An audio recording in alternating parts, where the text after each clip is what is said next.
Ya está con nosotros conectado el viceministro de Gobierno, Esteban Torres. Vamos, si me pone en la pantalla. Ahí está, Esteban. Muy buenos días, Esteban. La Qué primera gusto, pregunta es, Carlos. ¿quién ganó la consulta? ¿El que perdió 2-11 o el que ganó 11-2? 9-2. 9-2, perdón. Creo que en Ecuador, en la China y en la India, el que gana 9-2 gana y gana por paliza, ¿no? Esteban, ¿cuál es la lectura de ustedes respecto de por qué no se pudo lograr el resultado positivo en la pregunta del arbitraje internacional y el trabajo por horas? ¿Qué crees que sucedió en el contexto? Porque básicamente el resto es muy parecido al resultado, el resto de preguntas, ¿no es cierto? El apoyo, pero en esas otras dos preguntas, en cambio, hubo ese contraste. Yo creo que en arbitraje internacional la discusión era bastante técnica, difícil de entender, y en el trabajo por horas había una discusión un poco más ideológica o mucho más ideológica. Hubo bastante desinformación. A la gente le hicieron creer que iba a perder su contrato de trabajo porque le iban a reemplazar por otro, cuando la disposición era clara de una relación de trabajo por horas por primera vez. Em, Creo que vieron perdidas el resto de preguntas siempre los opositores y se concentraron en esas dos, intentando que se caigan todas. No lo lograron. Reconozco también que pudimos tener algunos errores comunicacionales, quizás de esperar que todo esté anclado a la lucha contra la inseguridad y contra la impunidad, que fueron los dos grandes bloques que el gobierno siempre propuso y que ganó con 70%. Entonces, a eso le atribuyo mi pena. Hubieran sido dos buenas respuestas a temas importantes para el Ecuador, como la falta de empleo y la falta de seguridad jurídica, pero en todo caso, viramos la página y con más razón pisaremos el acelerador en esos dos ámbitos para que no se queden sin respuesta muchos ecuatorianos que querían ese cambio. Ahora, Esteban, para la implementación de aquellos resultados que requieren de la aprobación de una ley en la Asamblea Nacional, primero, yo entendería que la de la extradición, ayer tuvimos esta discusión en Twitter con algunos abogados, decían, no, se necesita una ley. Yo decía, no, están utilizando la ley que existe, que era para extranjeros, la han adaptado para que también pueda servir para nacionales y yo entendería que no se requiere ninguna modificación legal porque el anexo ya lo hace, eso tú me sabrás confirmar, pero para el resto de leyes, ¿han conversado con el presidente de la Asamblea para formar una comisión ocasional dedicada 100% a esto o se va a dispersar estos proyectos de ley en las distintas comisiones? A ver, respecto a la primera pregunta, creo que el presidente de la Corte Nacional de Justicia zanjó ya el debate. El doctor Swing ha dicho que está lista apenas en proclamados oficialmente los resultados, ya la posibilidad de extradición, porque no nos olvidemos que además esto siempre está en manos del presidente de la Corte de Justicia, de la Corte Nacional de Justicia. No es un tema que lo decide Fiscalía, Gobierno, Asamblea, es Corte Nacional de Justicia. Entonces, él lo ha dicho, está lista. Creo que la discusión de algunos abogados, más activistas políticos que abogados, va por el hecho de ser contrarias a todo y querer poner un nuevo obstáculo que no existe ni debería existir a un tema que los ecuatorianos aprobaron para bien y para luchar especialmente contra las cabecillas que podrían ser, si hay interés de otro país, extraditados. Respecto del segundo bloque de las reformas legales, son reformas que sí necesitan el trámite de la Asamblea.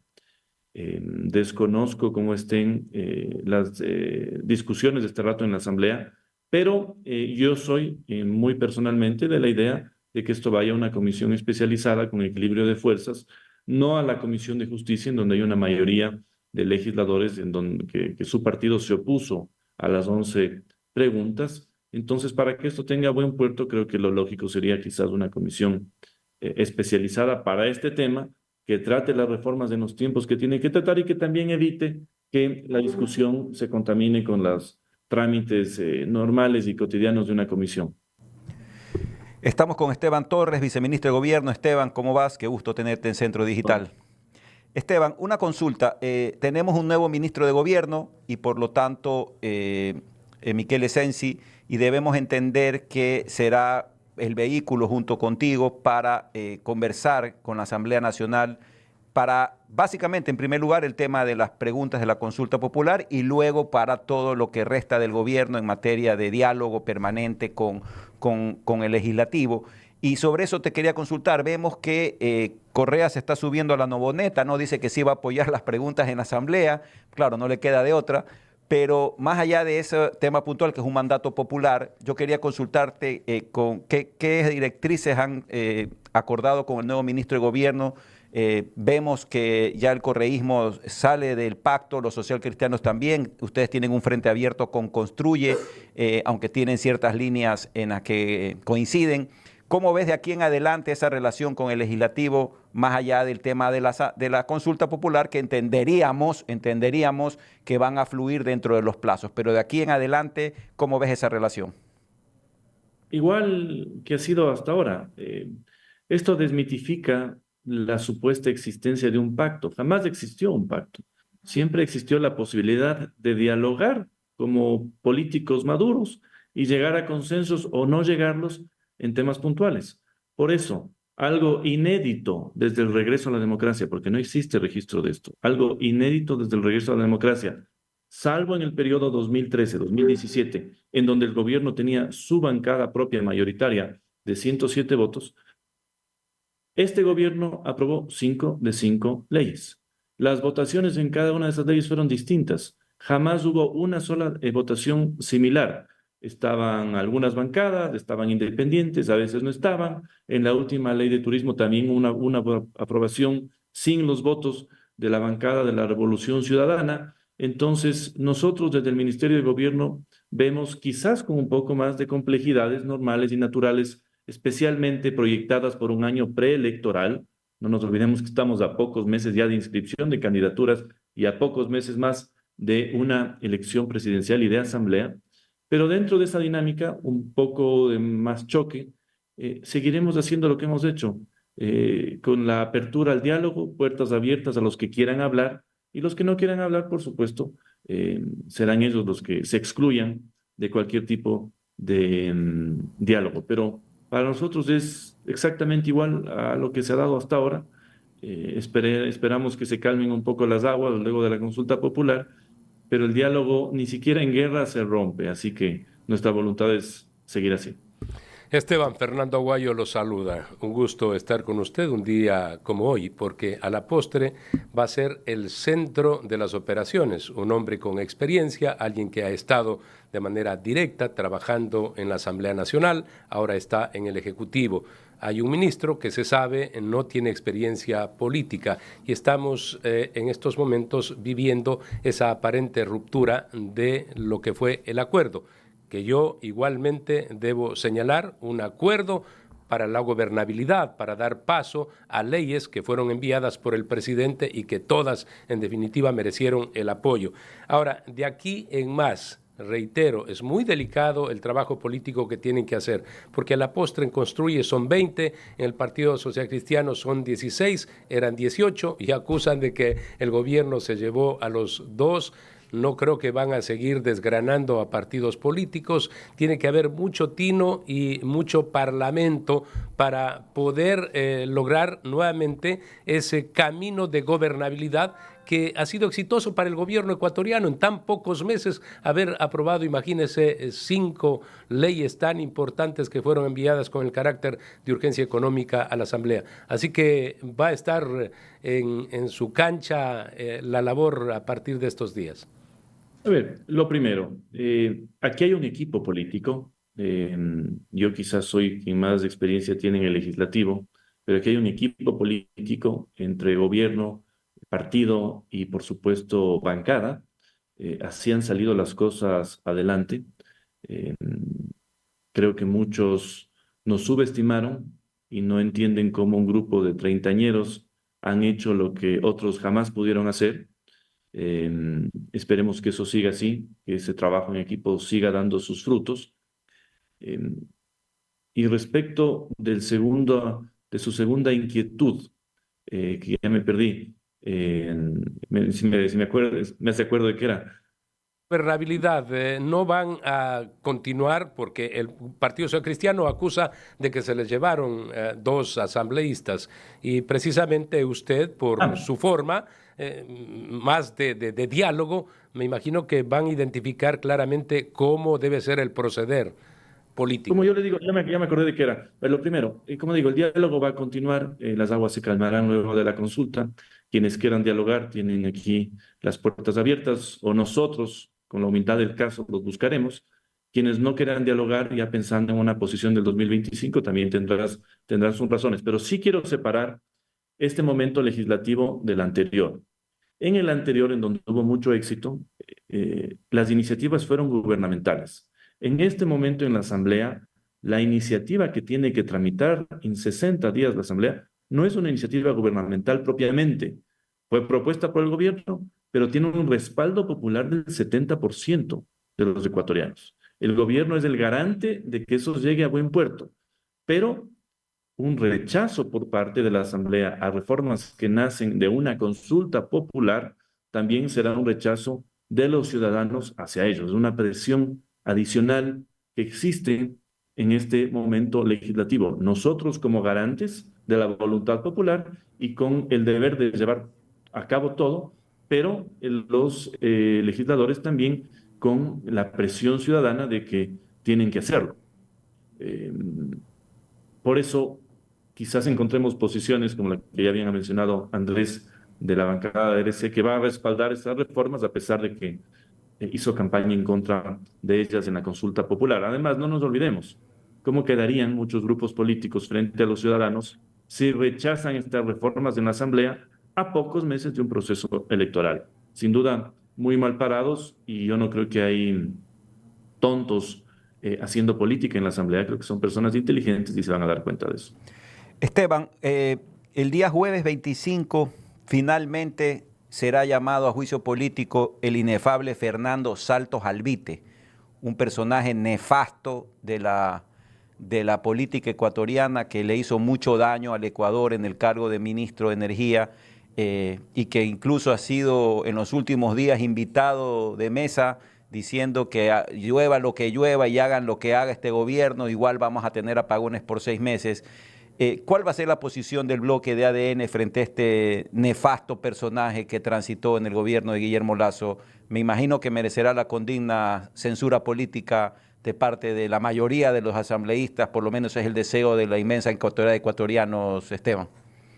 Sí, iba a ser la posición, la bancada de ADN, la misma que tuvo ya en la Comisión de Fiscalización, que votó a favor del avance del juicio, sabiendo que estamos en un problema mayor. Nosotros, creo que los mediocres se pasan culpando a los otros. Nosotros, en esta crisis que se desató en este gobierno, hicimos una denuncia respectiva por algo que creemos que lamentablemente sucedió, pero si ustedes ven las declaraciones del ministro Luque, ya se está viendo hacia adelante con gestión y buscando las soluciones del caso. ¿Cuál es la realidad del Ecuador? No somos capaces de generar toda la energía que consumimos, y en momentos difíciles como los regionales que se viven este tiempo, por ejemplo, en Colombia, en Perú, en Venezuela, hemos visto la deficiencia de nuestro sistema eléctrico. ¿Qué significa qué es lo que se tiene que hacer? Y el ministro lo ha dejado muy claro: buscar a toda costa la generación de más energía y megavatios para el Ecuador, y eso implica remover muchas estructuras que no trabajan, que reman en contra, que velan solo por sus intereses personales y no por los intereses del país, y dar ese salto hacia una generación energética propia, sustentable, sostenible en el tiempo, que nos permita salir de un dolor muy grave para todos, porque la electricidad nos afecta absolutamente a todos. Así que yo en eso miraría adelante. Yo creo que si hay responsables, tienen que ser sancionados.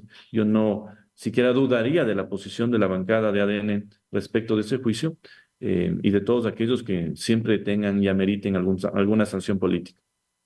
Esencialmente, luego de el pronunciamiento popular, hemos dicho, ha madurado la gente, ¿no? En el pasado, en las últimas 14 convocatorias desde el retorno a la democracia, a la postre siempre ha coincidido esto de votar si quieren respaldar o rechazar al presidente de turno, a quien convoca estas consultas. En esta ocasión, claro, vivíamos una situación muy, muy grave, muy compleja, pero la gente ha madurado. Y el gobierno también, porque no lo he visto allí exitista, yo gané, yo hice esto, yo hice el otro. Efectivamente, ha ganado la consulta popular, porque de 11, 9 con el sí es un triunfo, de tal manera que no corresponde, no tiene sentido esto de que los opositores por las dos preguntas, la que tiene que ver con el trabajo y las inversiones, digan, no, el no fue el triunfador.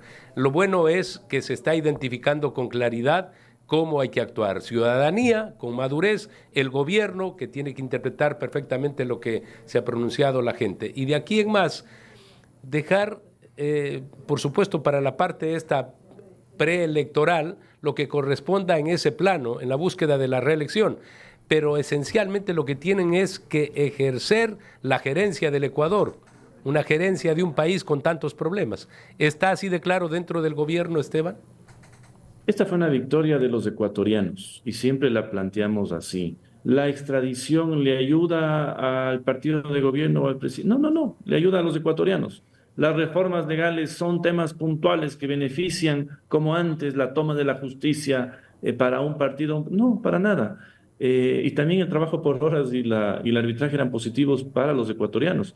El establecimiento de justicia constitucional diferenciada para evitar estas puertas giratorias en donde compran y venden habeas corpus y acciones de protección, le beneficia al gobierno, le beneficia a los ecuatorianos. ¿En qué sí nosotros tenemos, y eso hay que reconocer, nuestra valía en el momento de proponer esta consulta? Porque siempre se conecta un sentimiento político frente al gobernante y al gobierno de turno con un tipo de consulta popular. ¿Y en qué sí hemos sido responsables? En proponer reformas estructurales y positivas en un buen momento político del gobierno, ¿sí? Muchos decían, no hacía falta la consulta, porque alguien que está con el 65, 67% de popularidad y a veces hasta el 70% permanente, tiene que someterse a un hecho electoral en donde evidentemente va a haber disputas de otros actores. Lo hace por responsabilidad con el país. Y en eso sí quiero diferenciar el proceso de consulta popular que llevó a cabo el último gobierno. El proceso de consulta popular que propuso el último gobierno lo hizo cuando tenía entre el 10 y el 12% de imagen y popularidad. Entonces, ahí sí se puede interpretar que se buscaba un proceso de consulta popular para ver si se subían esos números. Y lo que pasó fue lo peor, que buenas preguntas, muchas buenas preguntas, se perdieron por la mala imagen del gobierno y su pésima gestión. Hoy ha sido todo lo contrario. El gobierno no necesitaba presentar esta consulta popular, pero la ha hecho aprovechando justamente la buena imagen y para que esto le ayude al país. Y creo que así se lee. Significa, como muchos, que este es el puntal para la reelección el próximo año. No necesariamente. Vienen muchas semanas de mucho trabajo, muchos meses de mucho trabajo. Hay que demostrar gestión. Nosotros estamos mirando un segundo momento económico positivo para los ecuatorianos. Nos queremos concentrar en eso. No se olviden que cuando este gobierno asumió sus funciones, la principal preocupación en encuestas, en estudios y sondeos y en lo que se hablaba con la gente era el tema de la seguridad. Eso, con la lucha que el gobierno planteó hace algunos meses, comenzó a decrecer, pero empezó una expectativa lógica y necesaria de empleo, de economía. ¿Y qué hemos hecho para llegar a ese segundo momento? Algo también inédito, trabajar en que el riesgo país, que es un determinante para muchas cosas positivas económicas, comience a descender. Estamos ya bordeando la meta que nos propusimos de los 1.000 puntos en el mes de abril. Eso se debería estabilizar en unos 800 puntos en la economía ecuatoriana y estoy seguro, y eso lo sentiremos, de que habrán muchos mejores días y oportunidades para el país. Pero además, eso se suma a capital fresco que nos hace falta en la economía ecuatoriana porque está rota la cadena de pagos, producto de la irresponsabilidad de gobiernos anteriores. Y además vemos muchas carteras de Estado que no tienen los recursos para hacer lo que tienen que hacer. Si se concreta, como esperamos, un acuerdo con los multilaterales que le permita tener al Ecuador en este año 1.000 millones frescos, 2.000 millones, 3.000 millones, 4.000 millones, vamos a sentir no solo obra pública, obra social, sino también un mejor momento económico que nos permita hacer lo que tenemos que hacer y darles esa tranquilidad a los ecuatorianos de que hay oportunidades en su país y que no tienen que ir a migrar a otros países en donde, curiosamente, van a trabajar por horas, porque el trabajo por horas no era una innovación ecuatoriana, es algo que está desde hace muchísimo tiempo en los países más desarrollados, y por eso sí me dolió que la postura de ciertos sectores políticos sea contraria a eso, sin pensar en los 6 millones de ecuatorianos que están cachueleando en estos momentos, que no tienen empleo formal y que para ellos estaba dirigida esta reforma. Esteban, ya para despedirnos, quería consultarte.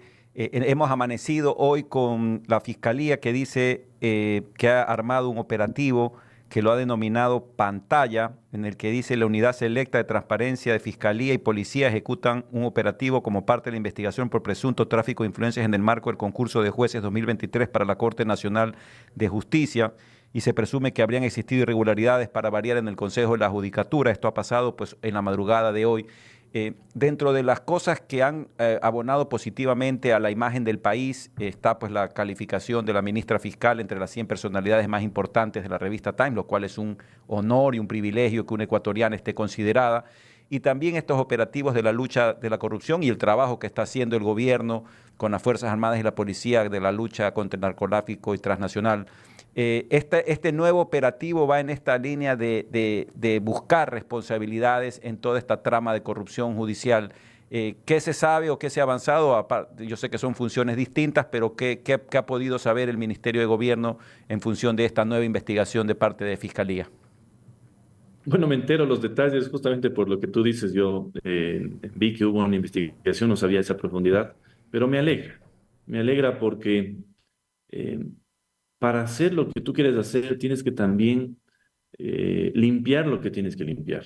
Entonces, esa podredumbre que se ha visto en la justicia ecuatoriana, esa compra y venta de acciones, que yo mismo la combatí cuando era legislador y cuando se utilizaban esas acciones para proteger a personas que habían sido censuradas por la Asamblea, me refiero a la expresidenta de la Asamblea, a los ex consejeros de participación, en fin, todo esto sale a la luz. Y eso es bueno porque no solo, si tú ves las expectativas de los ecuatorianos, está el tema de seguridad y el tema de la economía, pero ya comienza a verse entre el 3 y el 4 puesto a la lucha contra la impunidad. Los ecuatorianos están entendiendo la necesidad de que también se haga justicia y que de los buenos se impongan a los malos. Entonces saludo este nuevo operativo y ojalá nos permita llegar nuevamente a más verdades para ir limpiando lo que se tenga que limpiar. Le queremos agradecer, Esteban, por haber estado con nosotros esta mañana. Indudablemente el trabajo tiene que ser conjunto, todos los sectores, por supuesto los poderes del Estado, los ciudadanos, porque el Ecuador, yo decía hace un tiempo atrás, hay muchos que dicen el Ecuador no sale porque nunca tocó fondo. Bueno, en el tema de la seguridad yo creo que tocamos fondo y nos está permitiendo el que la ciudadanía madure y que los poderes del Estado actúen de manera diferente. El resultado, esperamos, no en largo tiempo, sino en corto tiempo, en materia económica, en todo lo que tiene que ver esa posibilidad de inversiones para el país con seguridad jurídica. Muchísimas gracias, Esteban. Gracias. Saludos cordiales a ustedes. Gracias por la entrevista. Nos vemos. Bien.